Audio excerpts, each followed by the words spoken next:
Hello students, so today we are going to start with a new topic, that is the stroke. Let's start with the introduction. What is a stroke? So according to the definition, a stroke is a rapid loss of the brain function due to the disturbance in the blood supply to the brain. Basically stroke होता क्या है, इसमें brain अपना function करना loss कर देता है। और उसमें जो और ऐसा होता क्यों है, क्योंकि वहाँ पे हमारी जो ब्रेन की सेल्स हैं, नर्व्स हैं, उन्हें प्रॉपर ब्लड नहीं मिलता। Okay, strokes happens when blood flow to the part of the brain stops. और जो ये स्ट्रोक होता है वो होता कब है, जब हमारे ब्रेन के पार्ट्स को प्रॉपर ब्लड फ्लो नहीं मिलता, ब्लड सप्लाई नहीं होता। इस वजह से ये स्ट्रोक कंडीशन क्रिएट होती है। और समटाइम्स हम इसे ब्रेन अटैक भी बोलते हैं, क्योंकि यहाँ पे हमारी जो ब्रेन है वो प्रॉपर फंक्शन करना स्टॉप कर देती है। अब यहाँ पे हम डायग्राम के थ्रू देखेंगे कि क्या क्या ऐसे कॉजेज है जिसकी वजह से हमारी ब्रेन की जो वेसल्स है वहाँ पे ब्लड सप्लाई रुक जाता है। Okay, so first cause is the blood. Okay, यहाँ देख सकते हैं हम, जैसे blood clot can form during the arterial fibrillation. कई बार ऐसा होता है जब हमारे आर्टरीज का थोड़ा कॉन्स्ट्रिक्ट हो गई है, रिजर्ड हो गई है, तो वहाँ पे ब्लड क्लॉटिंग होने लगती है, या फिर किसी ट्रॉमा की वजह से वहाँ पे क्लॉटिंग हो रही है। और इस वजह से क्या हो रहा है, प्रॉपर ब्लड हमारे जो हार्ट है वो प्रॉपर पंपिंग नहीं कर पा रही। तो प्रॉपर पंपिंग नहीं करेगी तो हमारे ब्रेन तक ब्लड नहीं पहुंचता, और इस वजह से हमें दोनों कंडीशन क्रिएट होती है। हार्ट की प्रॉब्लम तो है ही है ना, लेकिन उसके साथ साथ हमें स्ट्रोक भी होने के चांसेस, अगर हमारी ब्रेन को प्रॉपर ब्लड फ्लो नहीं मिलता। Okay, second cause is the blood clot travels in the blood stream. अब जब यहाँ से ये क्लॉटिंग हो रही है, कई बार होगा कहीं ब्लड वेसल्स में क्लॉटिंग हो रही है ब्लड की, और वो फिर ट्रैवल करके हमारे ब्रेन के थ्रू ब्रेन में जाती है, और वहाँ पे ब्लड सप्लाई के जो ब्लड फ्लो है वहाँ पे ऑब्स्ट्रक्शंस करती है, यानी कि वहाँ पे थोड़ा कह सकते हैं हम, वहाँ पे रुकावट बनती है ब्लड फ्लो के लिए। और इस वजह से हमारे ब्रेन को ब्लड नहीं मिलता, तो वो काम करना बंद करने लगता है धीरे धीरे। ठीक है, उसके बाद है हमारा थर्ड है जो क्लॉट है, blocks and arteries in the brain causing the stroke. और इस वजह से वहाँ पे ब्लॉकेज होती है, और अल्टीमेटली वहाँ पे प्रॉपर ब्लड सप्लाई ना पहुँचने की वजह से वहाँ पे स्ट्रोक हो जाता है। Okay, so what are the types of the strokes. यहाँ पे हम देखेंगे कि कितने टाइप के स्ट्रोक होते हैं। जैसे first is the ischemic strokes, second is the hemorrhagic. Okay, hemorrhagic का कह सकते हैं transient ischemic attacks, also refer to as a mini strokes. और ये तीसरा टाइप कह सकते हैं स्ट्रोक है। ओके, लेट्स यहाँ पे हम इस डायग्राम के थ्रू देख सकते हैं। अगर आप देख सकते हैं तो यहाँ पे ये ब्लॉकिंग हो रही है हमारी जो ब्लड वेसल्स है। ओके, और ब्लॉकिंग क्यों हो रही है, क्योंकि यहाँ पे कहीं, यहाँ पे देख रहे हैं हम साइड साइड में वाइट कलर की प्लेगिंग भी हो गई है, और प्लेग होने की वजह से वहाँ पे क्लॉटिंग होती है, और वो वेसल्स पूरी तरह से ब्लॉक होती है, जिसकी वजह से प्रॉपर ब्लड सप्लाई नहीं होता हमारी ब्रेन के सेल्स को। Okay, blood clots stop the flow of the blood to an area of the brain. Okay, this is called ischemic stroke। इसीलिए हम इसे ischemic stroke कहते हैं। ischemic का मतलब ही होता है कि यहाँ पे जो ब्लड सप्लाई है वो प्रॉपर नहीं हो पाती। ओके, अब हिमोरेजिक स्ट्रोक दूसरा कारण क्या हो सकता है, मतलब ब्लड सप्लाई तो हो रही है प्रॉपर, लेकिन वहाँ पे हो सकता है कि लीकेज हो रही हो हमारी जो ब्लड वेसल्स है। और वीक वहाँ पे लीकेज क्यों होती है, जब हमारी ब्लड वेसल्स वीक हो जाती है, डिसीज़ हो जाती हैं, और इस वजह से डिसीज़ होने की वजह से वो रप्चर होने लगती है। रप्चर होते ही वहाँ पे लीकेज होती है, और उस पार्टिकुलर एरिया में हम देख सकते हैं ब्लड क्या हो गया, लीक हो गया है, और इस वजह से आगे की तरफ ब्लड नहीं पहुँचेगा, जिसकी वजह से स्ट्रोक होने के चांसेस हैं। ओके, यहाँ पे देख सकते हैं जैसे कि इस्कीमिक स्ट्रोक में क्या हो रहा है, area deprived of the blood. ये जो एरिया है ये ब्लू इसी वजह से हो गया, क्योंकि यहाँ पे अब कार्बन डाइऑक्साइड की जो कंसनट्रेशन है वो इंक्रीज हो गई है, जबकि जो ऑक्सीजन की कंसनट्रेशन है वो कम हो चुकी है। इस वजह से क्या हो रहा है, वहाँ पे प्रॉपर जो ब्लड सप्लाई नहीं हो रहा, और वहाँ पे क्या हो गया है, ये ब्रेन फंक्शन करना इसने बंद कर दिया है। Obstructions block blood flow to a part of the brain. अब ऑब्स्ट्रक्शंस किसी भी वजह से हो सकता है, या तो वहाँ पे किसी तरह की क्लॉटिंग हो गई हो ब्लड वेसल्स में जो हमारे ब्रेन को सप्लाई करती है ब्लड। ओके, या फिर हम कह सकते हैं वहाँ पे प्लेक कलेक्ट हो गया, एक्यूमुलेशन हो गया, उसकी वजह से भी ऑब्स्ट्रक्शंस आ जाता है। यहाँ पे जैसे हम प्लेक देख रहे हैं हमारी आर्टरीज में पूरी तरह से उन्हें ब्लॉक कर दिया है। ओके, और इस वजह से ब्लड फ्लो नहीं हो पाता। सेकेंड कंडीशन है हेमरेजिक स्ट्रोक। ओके, यहाँ पे क्या होगा, एरिया ऑफ ब्लीडिंग, यहाँ पे ब्लीडिंग होगी लीकेज की वजह से। और होता क्यों है, क्योंकि यहाँ पे हमारी जो वेसल्स हैं वो वीक होने की वजह से रप्चर हो जाती हैं और इस वजह से हमारी ब्रेन के अंदर ही अंदर ब्लीडिंग होती है। ओके, अब यहाँ पे हम डिटेल में पढ़ेंगे क्या है ये ischemic stroke. Okay, ischemic stroke is the most common form of the stroke. ये सबसे जानी मानी जो स्ट्रोक होती है उनमें सबसे कॉमन है। और ऐसा क्यों है, accounting for around 85% of the strokes. और ज़्यादातर हम ये देखते हैं कि जो 85% स्ट्रोक्स होता है वो इस्केमिक स्ट्रोक ही होता है। कहीं ना कहीं हमारे ब्लड के फ्लो में ऑब्स्ट्रक्शंस आने की वजह से ही ब्रेन वर्क करना बंद कर देती है। Okay, this type of stroke is caused by the blockage narrowing of the arteries. Blockage होने की वजह से वहाँ पे जो आर्टरीज है वो नैरो हो जाती है, that provide the blood to the brain. वो आर्टरीज जो हमारे ब्रेन को ब्लड प्रोवाइड करती है और इस वजह से इस्कीमिया होता है, सीवियरली रिड्यूस ब्लड फ्लो, और वहाँ पे पूरी तरह से जो ब्लड का फ्लो है वो रुक जाता है। Okay, These blockages are often caused by the blood clot। और ये blockages होते क्यों है, ब्लड क्लॉटिंग की वजह से। Clots can be caused by the, और ये क्लॉटिंग क्यों होती है, क्योंकि वहाँ पे हो सकता है कि फैटी डिपोजिशन हो गया है हमारे आर्टरीज के अंदर, जिसे हम प्लेग कहते हैं। Okay, next is haemorrhagic strokes. What is hemorrhagic stroke? Hemorrhagic strokes are caused by the arteries in the brain either leaking blood or the bursting open। Okay, अब यहाँ पे क्या होता है, जो हिमरेज कंडीशन होती है वहाँ पे हमारे आर्टरीज होती हैं वो लीक करने लगती हैं, क्योंकि वो रप्चर हो जाती हैं और रप्चर होने की वजह से वहाँ पे लीकेज हो गया और वहाँ पे ब्लड हमारे आगे जो ब्रेन के पार्ट्स है वहाँ नहीं पहुँचता और इस वजह से स्ट्रोक होने के चांसेस होते हैं।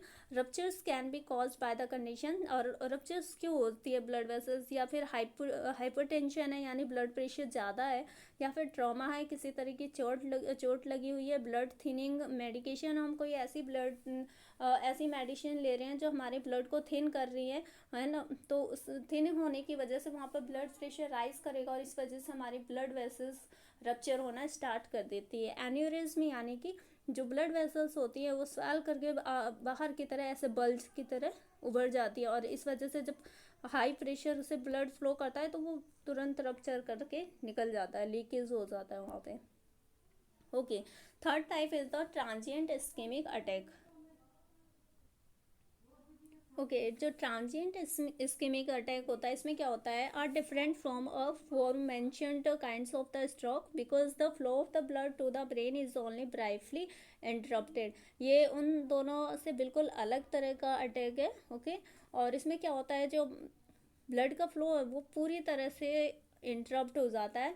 और जो transient ischemic attack are similar to the ischemic stroke, लेकिन ये इस्केमिक स्ट्रोक से थोड़ा बहुत सिमिलर होता है in that they are often caused by the blood clots and other debris, क्योंकि यहाँ पे ये ब्लॉकेज की वजह से ही ब्लड फ्लो नहीं हो पाता हमारी ब्रेन में। ठीक है, transient ischemic attack should be regarded as medical emergencies, और ये एक मेडिकल इमरजेंसी कंडीशंस है। Okay, they serve as a warning signs for future strokes. ये हमें फ्यूचर में होने वाले स्ट्रोक्स के लिए वार्निंग साइन देता है and indicates that there is a partially blocked artery और clot source in the heart. और इससे हम पता लग जाता है, हमें पता लगा सकते हैं हम इससे कि जो हमारी आर्टरीज की वेसल्स हैं वो पार्शियली आधी ब्लॉक हो चुकी हैं और आने वाले टाइम में ही पूरी तरह से ब्लॉक हो जाएंगी।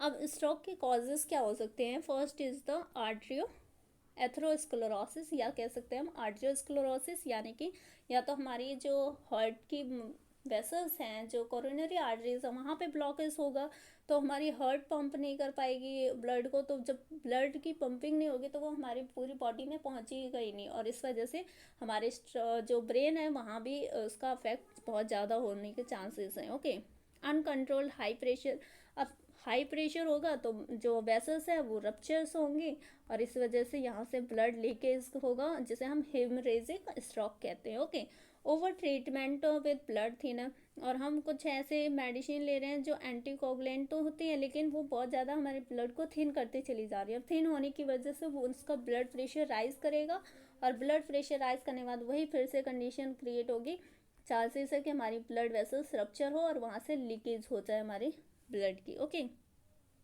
ट्रॉमा, किसी तरह की ट्रॉमा हो रही है, हमें चोट लग गई है, ओके, ब्रेन में, स्मोकिंग की वजह से हो सकता है, कार्डियोवास्कुलर डिसीज यानी हार्ट डिसीज है, फैमिली हिस्ट्री की वजह से भी हो सकता है।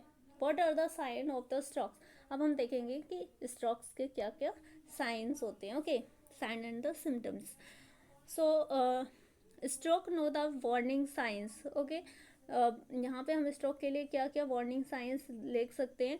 पहला तो if you experience any of these symptoms, अगर इनमें से आपको कोई भी सिम्टम्स एक्सपीरियंस होता है तो आप इस नंबर पे कॉल कर सकते हैं। ओके, और you your local emergency number immediately, या फिर अपने आसपास के किसी लोकल नंबर पे भी इमरजेंसी कंडीशन में कॉल कीजिए और फ़ौरन उस पेशेंट को एडमिट करिए ताकि उसका फ्यूचर बच जाए। ओके, पहला सिम्टम्स है weakness, sudden loss of strength, अचानक हमारी जो शक्ति है वो बॉडी की वो खत्म होने लगती है। And sudden numbness in the face, arms, leg, even if temporary, और अचानक अब ऐसा लगेगा हमारे हाथ पैर बाजू में बिल्कुल जान नहीं है, और ये टेम्परेरी हो सकता है, मतलब कुछ टाइम के लिए होगा, लेकिन इसे हल्के में नहीं लेना है। ओके, ट्रबल स्पीकिंग, अगर हमें स्पीकिंग में ट्रबलिंग होती है, ठीक है, तो सडन डिफ़िकल्टी स्पीकिंग और अंडरस्टैंडिंग। ओके, हमें अचानक डिफ़िकल्टी होगी बोलने में, समझने में, सडन कन्फ्यूज़न, अचानक कन्फ्यूज़न होगी, ये भी टेम्परेरी कंडीशन हो सकती है, लेकिन हमें इसे इग्नोर नहीं करना है। ओके, विज़न प्रॉब्लम्स, अगर हमें विज़न प्रॉब्लम होती है अचानक, है ना, तो इस तरह के सिम्टम्स हैं। हेडेक होने के चांसेस हैं, सीवियर अनयूजुअल हेडेक, डिजीनेस, चक्कर होगा, चक्कर आएगा, सडन लॉस ऑफ बैलेंस, अचानक हमारा बैलेंस बिगड़ेगा, specially with the any of the above sign, इनमें से और भी साइंस होंगे और हमें हो सकता है चक्कर आ जाए अचानक। तो इस तरह के सिम्टम्स पे हमें तुरंत इमरजेंसी कॉल करना चाहिए। Strokes occurs quickly and as such symptoms of strokes often appear suddenly without warning। और जो ये स्ट्रोक्स होता है वो अचानक होता है, बहुत तेज़ी से होता है, और जो इसके सिम्टम्स है वो किसी तरह की वार्निंग नहीं देते। The main symptoms of strokes are the confusion, अभी हमने जैसा पढ़ा इसमें क्या क्या जो मेन सिम्टम्स हम देख सकते हैं, कन्फ्यूज़न होगी, ओके, ट्रबलिंग होगी स्पीकिंग और अंडरस्टैंडिंग में, headache possibly with Altered consciousness, हो सकता है हमारा जो कॉन्शियसनेस है वो कभी अनकॉन्शियस भी हो जाए पेशेंट, हो गए कुछ टाइम के लिए, वोमिटिंग होगी, नमनेस ऑफ द फेस, हमारे फेस, आर्म्स, लेग्स बिल्कुल ढीले पड़ जाएंगे, ठीक है, ट्रबल विद सीइंग, देखने में डिफ़िकल्टी होगी क्योंकि हमारी दोनों आंखों से, ट्रबल विद वॉकिंग, चलने में, चक्कर आएगा, ओके, लेक ऑफ कोऑर्डिनेशन में, ऐसा लगेगा हमारा बैलेंस नहीं बन रहा है। In addition to the persistence of the problem listed previously, patients may also experience the following, और यहाँ पे हम कुछ और भी सिम्टम्स देख सकते हैं, ब्लैडर और बाउल कंट्रोल प्रॉब्लम्स, मतलब कि जो ब्लैडर होता है वो प्रॉपर कॉन्ट्रैक्शन नहीं कर पाता है ना, तो हो सकता है ये इसी वजह से हो रहा हो कि हमें ब्रेन में कोई प्रॉब्लम है, स्ट्रोक के चांसेस है, डिप्रेशन हो रहा है क्योंकि वहाँ पे हमारी ब्लड के सेल्स को प्रॉपर ऑक्सीजन न्यूट्रिएंट नहीं मिल रहा, तो डिप्रेशन भी होने के चांसेस है। Pain in the hands, okay, fit में हमारे हाथों पैरों में दर्द होगा, गेट वर्स विद मूवमेंट, हमें मूवमेंट करने में परेशानी होगी, टेम्परेचर चेंज होगा बॉडी का, पैरालिसिस होने के चांसेस है, weakness on one both side of the body, okay, किसी कोई एक साइड वीक हो जाएगा अचानक से, उसमें वो बिल्कुल हमारे कंट्रोल में नहीं रहेगा। Okay, trouble controlling and expressing emotions, हमारे जो इमोशंस हैं और कंट्रोल जो एक्सप्रेशन है उसे कंट्रोल करने में हम एबल नहीं होंगे इस कंडीशन में। ओके, अब हम डायग्नोसिस की बात करते हैं, हम डायग्नोस कैसे कर सकते हैं। स्ट्रोक्स हैपन फास्ट, जो स्ट्रोक्स होता है वो बहुत ही तेज़ी से होता है, will often occur before an individual can seen by a doctor, ये डॉक्टर के देखने से पहले ही हो सकता है, प्रॉपर डायग्नोसिस भी नहीं हो पाएगी, चांसेस है कि हो चुका होगा उसके साथ, ठीक है। एक्रोनिम्स, यहाँ पे हम एक एक्रोनिम्स यूज़ कर सकते हैं, क्या क्या सिम्टम्स हैं, मतलब क्या डायग्नोसिस हैं, ओके, ये एक याद करने का तरीका है, फास्ट। ओके, तो देखते हैं ये फास्ट है क्या। Fast means face, fast mean F means face, A means arm, and the speech, then time. अब इनका मतलब क्या है, अगर हमारे जो फेस है, does the face look uneven, जैसे जो स्ट्रोक से पर्सन सफ़र कर रहा होगा उसमें एक सिम्टम्स ये होगा कि जो उसका एक साइड का फेस है कुछ अलग तरीके से बिहेव करेगा और एक साइड उसका अलग लगेगा। ओके, मतलब कुछ अजीब सा टेढ़ा सा करेगा, है ना। एक साइड मतलब वहाँ पे बैलेंसिंग नहीं होगी। अगर वो हंसने की कोशिश करेगा तो एक साइड की स्माइल होगी, एक साइड की बिल्कुल नहीं होगी। ओके, आर्म, अगर वो दोनों हाथों को उठाने की कोशिश करेगा तो उसका एक आर्म, पॉसिबिलिटी है 99% की वन आर्म्स उसका डाउन रहेगा, वन आर्म वो ऊपर कर सकता है, ऐसे चांसेस होते हैं। एंड स्पीच, उसे स्पीकिंग करने में भी प्रॉब्लम होगी। ओके, टाइम, एंड अब ये टाइम है कि हम इस सिम्टम्स को देख के, ये जो भी सिम्टम्स है इन्हें देख के तुरंत इमरजेंसी कॉल करें। तो इस तरह से याद रख सकते हैं। यहाँ पे हम देख सकते हैं डिटेल में क्या है ये। Face drooping, if person tries to smile does one side of the face droop, मतलब अगर वो स्माइल करने की कोशिश करेगा तो एक साइड का जो एक साइड की स्माइल होगी और दूसरे साइड वो बिल्कुल डाउन से ही रहेगा। ओके, आर्म वीकनेस, अगर दोनों हाथ पर्सन रेज करने की कोशिश करता है तो उसमें से सिर्फ एक हाथ ऊपर जाएगा और एक नीचे हो जाएगा तुरंत। Speech difficulty, the person tries to repeat a simple phrases is there speech slurred और स्ट्रेंस, जब वो बोलने की कोशिश करेगा एक सिंपल लाइन को भी तो भी उसे डिफ़िकल्टी होने लगेगी, वो नहीं बोल पाएगा उस लाइन को। ओके, टाइम टू कॉल, और इंडिया में हम, ये इंडिया के लिए है emergency call 108। If any these signs are observe contact the emergency services. Okay, diagnosis, CT scan of the brain are one of the few ways to determine which type of stroke a person has had. Diagnosis के लिए हम CT scan भी कर सकते हैं। Okay, कि हम ये देख सकते हैं कि उसे किस तरह का स्ट्रोक है। एटलीस्ट इतना तो पता होना चाहिए ना, हमें कंफर्म होना चाहिए कि उसे हिमरेजिक है या फिर हम कह सकते हैं इस्कीमिक स्ट्रोक है या ट्रांजिएंट इस्कीमिक स्ट्रोक है।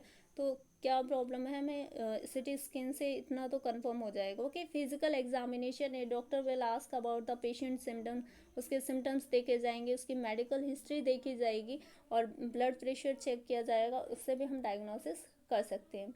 कुछ ब्लड टेस्ट भी कर सकते हैं। यहाँ पे a doctor may perform blood test in order to find out how quickly the patient's blood clot. अब यहाँ पे हम ब्लड टेस्ट इसलिए करेंगे ताकि हमें ये पता लग जाए कि उसकी जो ब्लड की क्लॉटिंग टाइमिंग है वो कितनी है, ज़्यादा है, कम है। अगर कम होगी तो इसका मतलब क्या होगा कि वहाँ पे वो ब्लड प्रेशर राइज करेगा, प्रॉपर वहाँ पे क्लॉटिंग नहीं होगी तो वो ब्लड लीक होता ही चला जाएगा हमारी वेसल से। Okay, the levels of particular substance including clotting factor भी देखना है कि वहाँ पे क्लॉटिंग फैक्टर तो मिस नहीं है। ओके, वेदर और not the patient has an infection, कहीं उसे कोई इन्फेक्शन तो नहीं है। सिटी स्कैन कर सकते हैं, series of x-rays that can show haemorrhage. CT scan हम हिमरेज देखेंगे कि कहीं हिमरेज तो नहीं है उसके ब्रेन में। स्टॉक्स, ट्यूमर्स, किसी तरह का ट्यूमर होगा तो भी ये कंडीशन क्रिएट हो सकती है। Okay, MRI scan, radio waves and magnets create a image of the brain to detect the damaged brain tissue। और हम MRI का भी यूज़ कर सकते हैं, पूरा ब्रेन का अंदर के पार्ट को पूरा जांच कर सकते हैं, डायग्नोस कर सकते हैं कि कहाँ पे किस तरह की प्रॉब्लम्स हो रही हैं, अगर हमें किसी तरह का डाउट भी है तो। ओके, अब ट्रीटमेंट के लिए हम क्या कर सकते हैं, इस्केमिक स्ट्रोक्स के लिए हम क्या करेंगे। जैसे कि मैंने बताया वहाँ पे ब्लॉकेज होने की वजह से, क्लॉटिंग की वजह से ब्लॉकेज हो रही है, तो हमें पहला काम यही करना है कि इस क्लॉट को तोड़ना है, ब्रेक करना है। तो ब्रेक करने के लिए हमारे पास एंटीकोगुलेंट दवाएं आती हैं, जैसे एस्पिरिन हो गया। ओके, एंजियोप्लास्टी, मतलब ये सर्जरी करके भी हम उस क्लॉट को ब्रेक कर सकते हैं अगर प्लेग की वजह से वहाँ पे ब्लॉकिंग हो रही है। एंजियोप्लास्टी, यहाँ पे हम क्या करेंगे, उस एक नैरो पाइप इंसर्ट करते हैं हमारी ब्लड वेसल्स में जहाँ भी ब्लॉकिंग हो रही है, और वहाँ पे स्टेंटिंग की जाती है ताकि वो जो हमारा प्लेग है वो डाइजेस्ट हो जाए, मतलब कि ब्रेक हो जाए, या तो वो उसे वहीं पे पुश करके रोक दिया जाता है ताकि ब्लड में कोई, ब्लड के फ्लो में कोई रुकावट ना आए बीच में। ओके, हिमरेजिक स्ट्रोक के लिए अब यहाँ पे क्या कर सकते हैं, treatment can begin with a drug being given to reduce the pressure in the brain. पहले तो हमें हिमरेजिक के चांसेस क्यों होते हैं, जब ब्लड प्रेशर हमारा हाई होता है तो हमें पहले ब्लड प्रेशर को कंट्रोल करना है, overall blood pressure, prevent the seizures, इस वजह से हम सीजर्स को भी कंट्रोल कर सकते हैं, prevent sudden constriction of the blood vessels, जो ब्लड वेसल्स कॉन्स्ट्रिक्ट हो जाती है उसे कंट्रोल करना। अगर कहीं ब्लड वेसल्स अचानक कॉन्स्ट्रिक्ट हो रही हैं तो इस वजह से भी चांसेस हैं प्रॉपर ब्लड वहाँ पे ना पहुँच रहा हो ब्रेन में। Okay, if the patient is taking anti coagulant, अगर कोई पेशेंट एंटी कोगुलेंट दवा ले रहा है तो हो सकता है कि वहाँ पे प्रॉपर मतलब क्लॉटिंग ना होने की वजह से ब्लड बिल्कुल फ्लो करता लीक होता चला जाता है। तो अगर वो ब्लड वेसल्स में अगर वहाँ पे क्लॉटिंग नहीं होगी तो वो लीक करता ही चला जाएगा, तो इससे और भी प्रॉब्लम क्रिएट हो सकती है। इसीलिए हमें ऐसी ही दवा नहीं लेनी है जो ज़्यादा ही कुछ हमारे ब्लड के साथ प्रॉब्लम क्रिएट करे। जैसे वारफरीन एंड क्लोपिडोग्रेल, ये कुछ मेडिसिन है जो एंटी कोगुलेंट होती हैं, बट इसे इतना नहीं यूज़ करना है कि ये अलग ही प्रॉब्लम क्रिएट कर दे।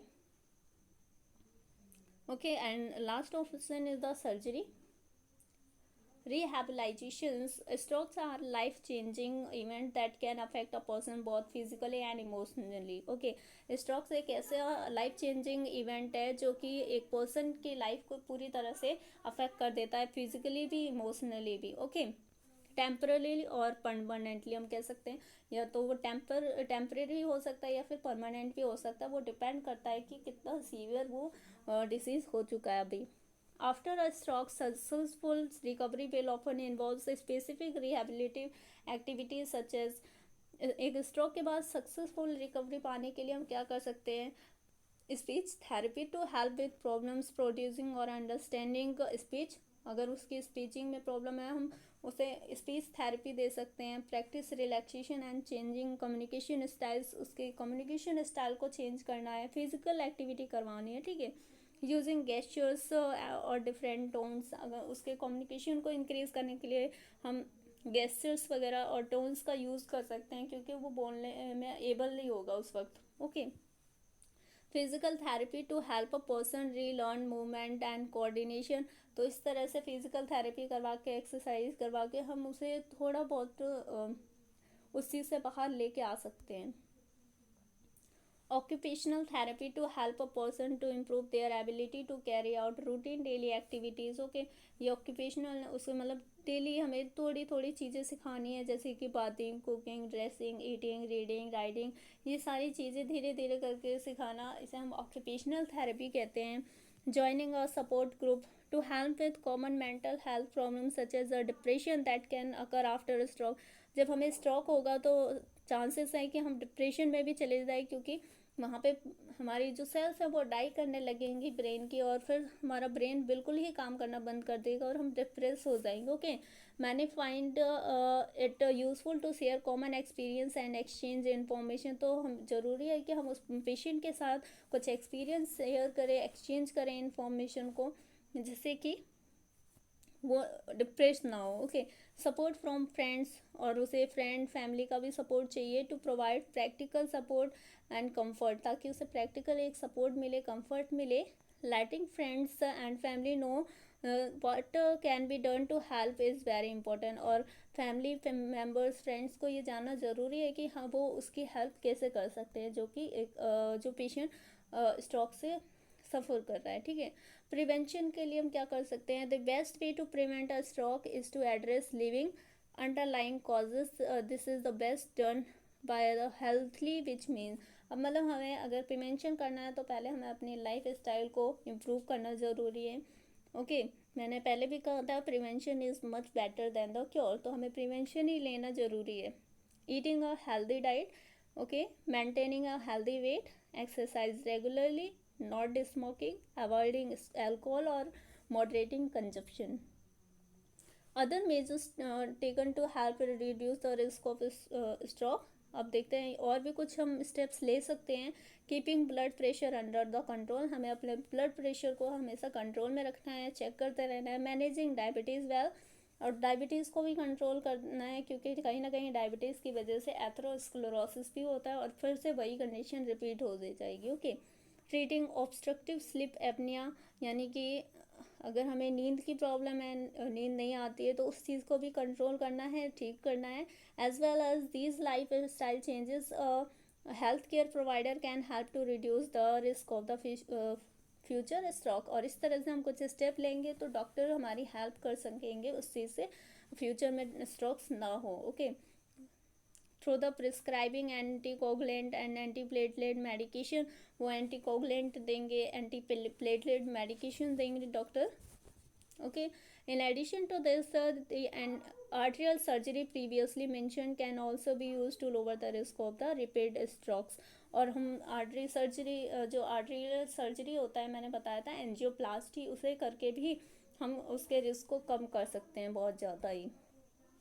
Okay, I hope you will understand very well. Thank you so much.